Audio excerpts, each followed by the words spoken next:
Finally, the other candidates. You've got Yudhoyono, who these documents implicate in the cover-up. And as you were just mentioning, the vice presidential candidates of the other contenders in today's election. Okay. Megawati's vice presidential candidate is Prabowo, former head of Kopassus Special Forces, probably the worst military unit among many in the Indonesian military. He was actually in the aftermath of the overthrow of Suharto. He was lost a power struggle with Suharto, the other vice presidential candidate, and was found to have kidnapped and presumably executed a number of activists, including some from Megawati's own political party. He's the son-in-law of Suharto. And he was the son-in-law of Suharto, and has pretty much admitted his involvement in that. He's also accused of having engineered the rioting that actually led to Suharto's overthrow, primarily directed at Chinese Indonesians.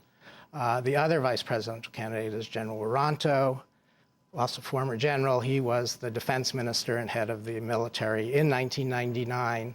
He was indicted by a UN-backed process in East Timor, an indictment that's not been followed up on by the UN or on the East Timorese side or by the Indonesians.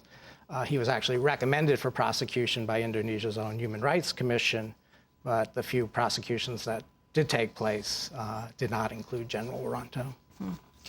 Final comment, Eben Kirksey, as cultural anthropologist, as a professor at University of California, Santa Cruz, the significance of these documents that have now been released and what you think needs to happen now. Well, I think really, the omissions of the documents are what's really interesting. There's big blank spaces on them, and I invite all the viewers to check them out. They're published on the internet, both on my blog and on ETAN's website.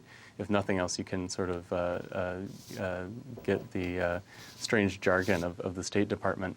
But the documents are silent on the roles of the Bush administration in this cover-up. And from the public record, as I was alluding to earlier, there are big names, big players who have their fingers all over this. Zolik, Condoleezza Rice, John Ashcroft is a name I haven't mentioned yet, Robert Mueller.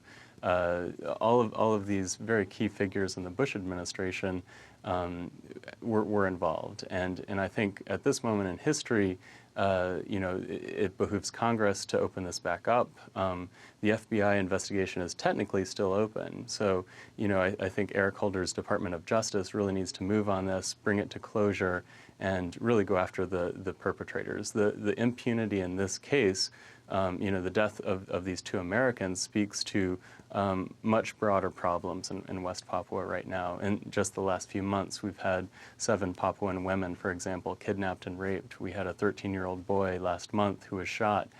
Scores of Papuans have died in Yudhoyono's first regime, and I expect the situation on the ground is not going to change, that it's going to continue to get worse. So, I think bringing this case to closure will both protect the human rights of Americans abroad, but also of Papuans. And there's really a lot more to say on that, but I'll leave it there.